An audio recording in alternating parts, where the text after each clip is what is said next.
Joining me now is former National Security Advisor at the Australian Embassy in Washington and now National Security Partner at Bondi Partners, Mark Watson. Thanks for your time. Let's start with the Russia-Ukraine tensions. What's your assessment of where things are at? In a broader context, I think of the grey zone tactics used by the likes of Russia, but China as well. Russia really wrote the playbook for grey zone tactics back in 2008 in its conflict with Georgia.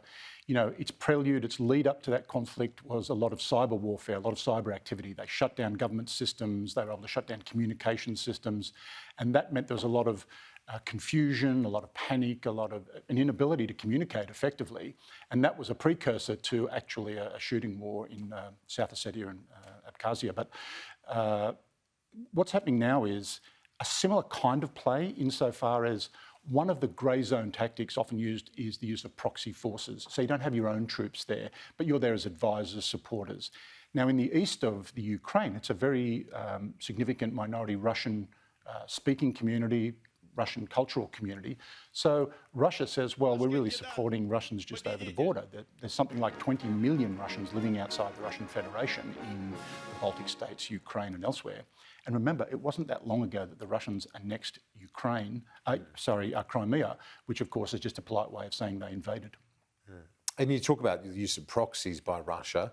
Are we seeing that as well with Belarus and those migrants being pushed over into Poland, for example? Absolutely. This is all part of a concern that Russia has about NATO pushing further and further east and getting too close to Russia's own borders.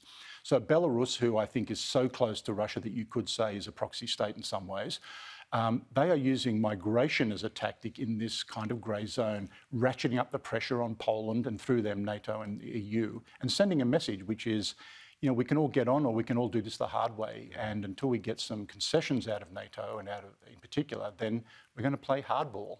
And that's what we're seeing. And Ukraine, understandably, is worried about Russia moving to annex parts of the east of Ukraine. When you talk about the use of proxies and you know, cyber hackers, we think of China, of course. What are the implications for Australia in terms of that sort of grey zone tactic? Well, we're definitely in the midst of a grey zone conflict with China, and I really need to emphasise that's not about an armed conflict. In fact, it's about avoiding an armed conflict. It's about staying just on this side of the line, and that includes cyber hacking. That's whether that's to a smash and grab raid to steal data, whether it's camping on a government website to exfil as much data as possible, or equally setting something up to fail in the event of a crisis.